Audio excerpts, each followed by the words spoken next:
Hello and welcome to the 2024 Heart Football Media Day. College football in the Heart is right around the corner. We are so excited to talk with the different Heart football programs. We are now joined by Central Methodist University. I'm your host, Jillian Carroll Latrinko, and we are joined by head coach of Central Methodist University. That is Dave Brown. We also get to hear from student athletes Drake Dudley and Nate Smith today. So guys, Coach, Nate, Drake, how's everything going in Fayette, Missouri? Things are good, hot like everywhere else, but Yeah. but it's good. Getting ready for the season is exciting. Good. Well, Coach, I'm going to start with you if you don't mind. Let's just start with an opening statement, kind of where you feel you're at approaching the season and just the excitement for the 2024 season. Yeah, absolutely. I think, like everybody else, we're excited to get everybody back here on campus and really get rolling. The difference in just the tone, the feeling around the program this year versus this time last year is palpable. I mean, we have, last year I'm going into year one, we were, kind of getting caught up and figuring out who we were. And seeing what we could get put together for a roster and going into that. And I was proud of our guys for the way they competed and set a foundation for us to build on. But now there's a lot more excitement because we do have so many new faces on the team. We have a great core coming back of guys that are doing things the way we want to do them. So that ability to lay a little more foundation for the culture and truly become the program we want to become, that's what we're excited to start showing this fall as we get out there. Very cool. Well, we've got two guys here. So Coach, introduce us to Drake and Nate and talk to us about what they bring to the team. Yeah. We'll start with Nate since he's sitting here next to me, and we'll get to you, Drake. So we've got a couple of kind of our veteran leaders on the team. Nate's been a guy that, since the day I got here, he's barely left Fayette. He's been here working, that this is important to him, the investment he makes in the program, in the team, and seeing that example of that work ethic. When I got here, you're coming off an injury, right? I remember, right? And seeing the progress and growth he's made and the production he had last year, we're excited to see him out there one more time with it this fall and being a guy we can count on the defensive side. Then Drake, being a lot more local, being from Hannibal. He was one of our more productive, receivers last year, really emerged for us and came on and did a really nice job, getting some postseason accolades for us. And we're excited to see, when he gets back in here and all the work he's been putting in this summer to see him just build on that this year and take advantage of that leadership role he's kind of earned as he's come in there and done things for the last year as well. Awesome. Drake, I'm going to come to you to start. What has the experience been like playing for CMU, and what are you most looking forward to this season? So I've been here all 4 years. This will be my senior year. It has been wild. It's been a fun ride, and I can't wait for it. I've seen just about everything you can. With this new coaching staff coming in, we have new faces every single year. And it's a blast. I love it. And I'm very excited for this year. Awesome. And Nate, coming back your direction, coming off an injury. So wishing you a great season back, first of all. Thank you. Yeah, but talk to us about your teammates. What's the relation like with the guys in the locker room and even off the field? What do you like about being around them? It's a different vibe because so many people come from different places. It's like you get to see where they come from as well. Like, it's like a good bonding experience. Like, the locker room is crazy. Like, the scene is crazy. Like, I don't know. We like being together. We definitely like being together for sure. Yeah, it's so important too. That's awesome. Nate, can you describe like your personal typical day as a student athlete, just balancing academics and athletics?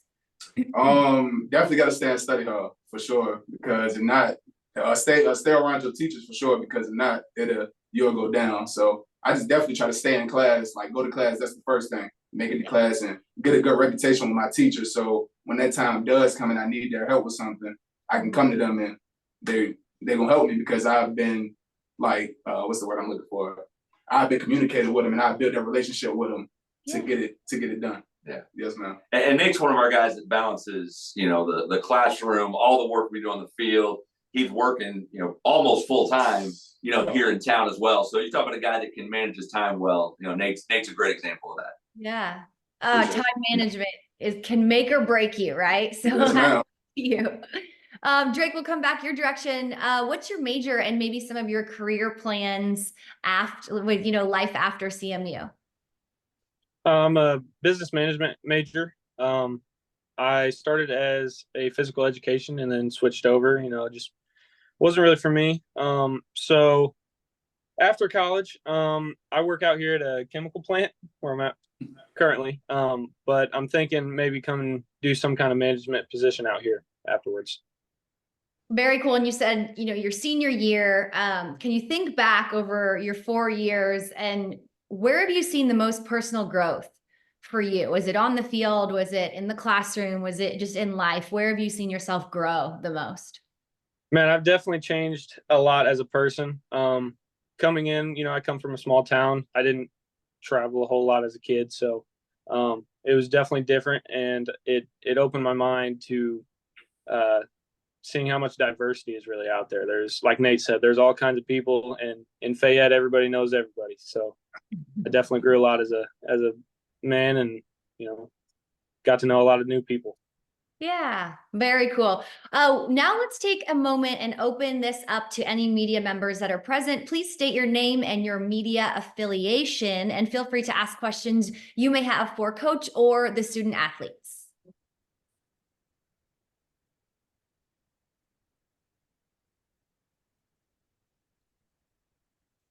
Hi, I'm Aaron Mosier, play-by-play for Central Methodist. I just had a question for Coach Brown. Coming over from Missouri Western, I was curious your thoughts on just your experience in year one in the NAIA and in the Hart Conference, and how that compares to playing in one of the best conferences in NCAA Division II. Yeah, thanks, Aaron.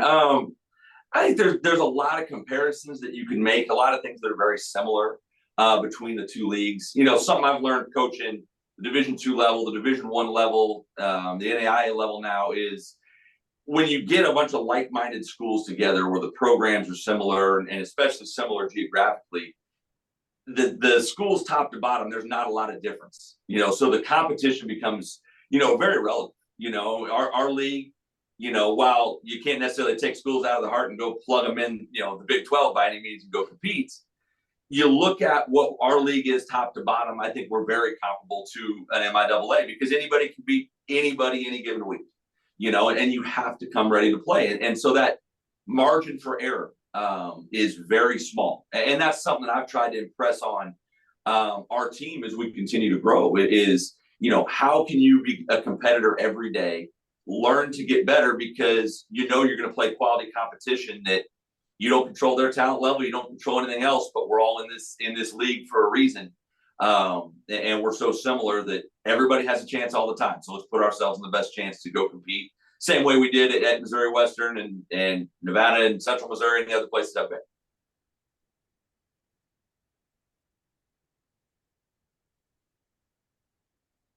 All right, thank you, Coach. You guys get after it on August 31st. So that's going to be your first game, non-conference against Texas College. What do you hope to see from the squad in this game? The first thing I want to see, just like we do any year coming out in that first game, is you want to see, how well you prepared your guys to compete. Kind of a little bit, repeating the last question a little, is that's the first test we have. We have to go work 354 days a year for these guaranteed 11 games. So here's the first test, right? And all we're going to find out that day, as far as the scoreboard goes, is who was better that day, us or Texas College. But at the end of the day, are we better, there than we were during camp? Are we better there than how we finished last year? So I want to get a great benchmark of where we are and really see it if all these things that we're putting in and the great feelings we have now are justified, or we got to reset some things and keep going, because the only way you find out is to get in the arena and go compete and see what you got. Yeah. And recently the Heart has expanded to 14 teams now. So the largest football conference in NAIA, which is so cool. Coach, what does that say about the Heart, specifically football, in the Heart? And, what is that going to do as far as the future recruiting and just continued growth? Yeah, I think it speaks to the strength of the league. From the conference office and the presidents and athletic directors and their um, prioritization of football and athletics in general. Sports are important at all the schools in our league, and to be able to add new schools and have schools that want to join us. Our commissioner at our league meetings earlier this week said it really well, that our league's open for business, and we want to find ways to put all of our institutions in the best position possible. And I think for us, expanding that football footprint means that more student athletes in this region are going to know about Central Methodist University and all the schools in the heart. So the more they can know about us, that gives us a better ground floor to start the recruiting process and attract more quality people to our programs. Yeah, very cool. Let's get back to the guys, the squad. Let's talk about who are some of your impact players for this season. I think we'll start on the defensive side. I think obviously, Nate's sitting here for a reason. I think he has a chance to do some great things for us this fall. Nigel Vaughn's returning for us in the secondary. Nigel was honorable mention all league, and I can't remember where exactly. He finished very highly nationally in interceptions. I expect those two to do some great things for us on the defensive side, along with some of the other returners we have. I'm also excited about the new guys coming in. I think a lot of that, and there's enough of them. I need to see them on the field first, before I really start naming all of them. But just the more competition we can generate there, I think it's going to help us. That was one of the things that hurt us last year, is we weren't very deep, especially on the defensive side of the ball. So we had some guys playing out of position and having to just do things to help the team. And now we can settle those guys in, develop more with the skill set of their position. So, having those guys, Nate, Nigel, some of those others returning is going to be big. Offensively, obviously Drake was a great producer for us. Our receiver room is going to be our most veteran room. I mean, those guys between him, Chase Rankin, AJ Allen, those guys have started a lot of football games for us. And then we're infusing that room with talent, with some other transfers, and again, help generate some competition there.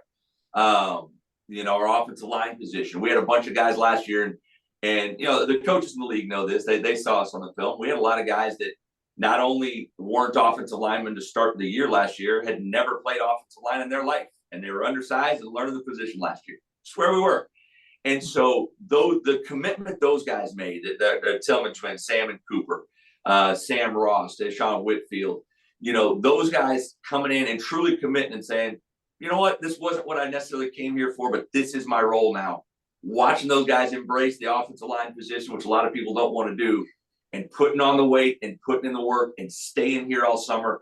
I'm excited to see what those guys can do this fall and how that impacts the rest of the offense, because it's all going to hinge on what they can do, Yeah. So, I don't want to leave out our specialists, because we also have Evan Workman and Oscar Simon coming back. And Evan, I kind of said he may be one of our better football players as our punter. He's a high school quarterback, really intelligent, does a lot of good things for us that behind the scenes people don't see. So having those two backs can be critical for what we want to do as a program as a whole too.